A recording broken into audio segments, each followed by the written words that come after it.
Well, and to follow up, on my last video here, the situation that we have here in the United States is not the same as it is in France, on an intermediary scale, at least. First of all, the people in France have a strong unions which are organized, and they also have a strong memory as to how hard it actually was to get rights for workers and employees in their country. In contrast to here, here in America, many people take things completely for granted, and they have no idea of the history of the labor movement and the movements overall in the United States, and how hard it actually was to get any rights for anybody in the first place. I could enumerate the moments in labor history which actually benefited you. Maybe if you want me to do one of these videos, I will. But the 8-hour. Let's start with the 8-hour workday. Let's start with overtime pay. Let's start with the elimination of child labor. Let's start with the voting rights for women, or the Voting Rights Act, or the Civil Rights Act, or any of these things. These were all grassroots movements. And if you believe that just being against government per se, as the Tea Party is, or Tea Party followers are, that's all nice and fine. I totally believe in the concept that you should never trust your government. Governments can never be trusted, and people need to be held accountable. But essentially what they're doing is they're barking up the wrong tree, because our government is not...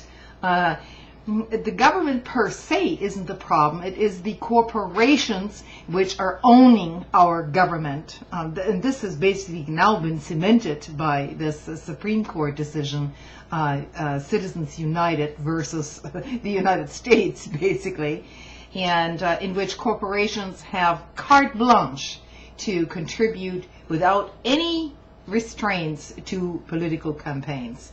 So who do you think is going to win these campaigns in the end? Money. And those who have the most of it are going to spend the most, and those who have very little of it can't make up the rest, because the 5% or 10% of the upper echelons in our society control everything in this economy. So that's also what this strike is about in France, because they're facing the same problems, but the larger overall problem is globalization. Globalization of trade and globalization of capital and to some degree labor. Corporations are by definition set up they have one goal and one responsibility only, and that is to benefit their shareholders. And if you look at who those shareholders are in the top corporations, multinationals, then you will quickly find out that it's not the people who are the shareholders, the major shareholders in these corporations, whose votes actually count. It is the top echelons who are reaping in the bonuses, the CEO salaries, while outsourcing our jobs overseas to essentially little less than, it's not even, I wouldn't even call it minimum wage. It's not minimum wage if you're working for $1 a day. We're paying for iPods in this country, which are literally manufactured in China under slave conditions, where people are working 6 or 7 days a week without a day off for 6 weeks or 7 weeks on end, and they're beaten if they don't do as they're told. So this is not the kind of thing I'm going to support. And that's essentially, in principle, what these strikes in France are about, because no worker in a Western society can compete with essentially slave wages elsewhere. And this is where big capital is. This is what they want. What they want is to lower our living standards. And to some degrees, hey, it's totally out of control. I understand that. It's totally out of control. Totally, this whole consumption thing, totally out of control. On the other hand, nobody should be working, for $7 an hour as the average wage in the United States. And this is precisely where it's headed. And the French people understand that, because the same thing is happening in Europe. So yes, as you can tell, I'm quite passionate about it, because this is capitalism run amok. And eventually, the people are going to revolt. It's only a matter of time. And the system will simply collapse. And then we're going to have chaos, global chaos. And nobody really wants this.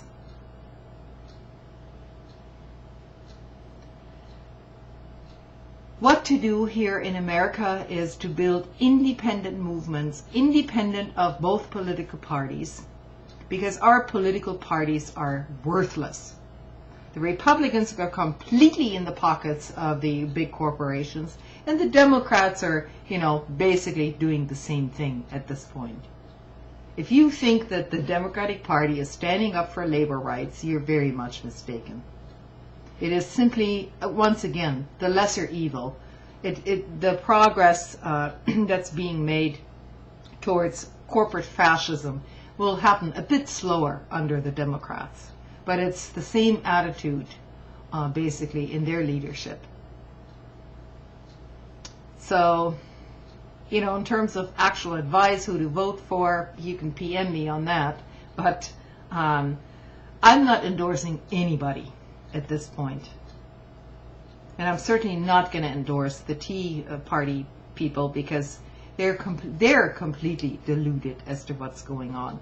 Their entire movement is now being funded by essentially cock industries. These are billionaires. They're in the Fortune. They're in the Forbes 500.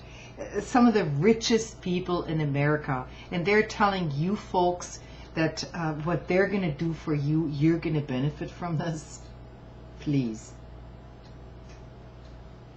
And the old argument that, look, things are going to trickle down,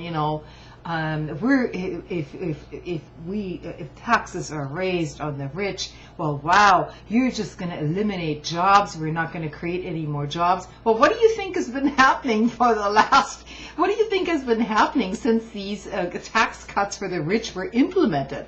All jobs were basically outsourced. That's what happened. Do you think the upper echelons give one damn bit about you? They pretend to. They don't. Rest assured. Because they're going to be sailing into the sunset no matter what. So this is, in essence, what these strikes in France are about. And if you want to call me a pinko, a socialist, whatever, I don't really give a shit. If you can't stand up for your own population, your own people, and you're going to be labeled something, whatever. You're going to find out 10 or 15 years from now how that's all going to work out, and you aren't going to like it.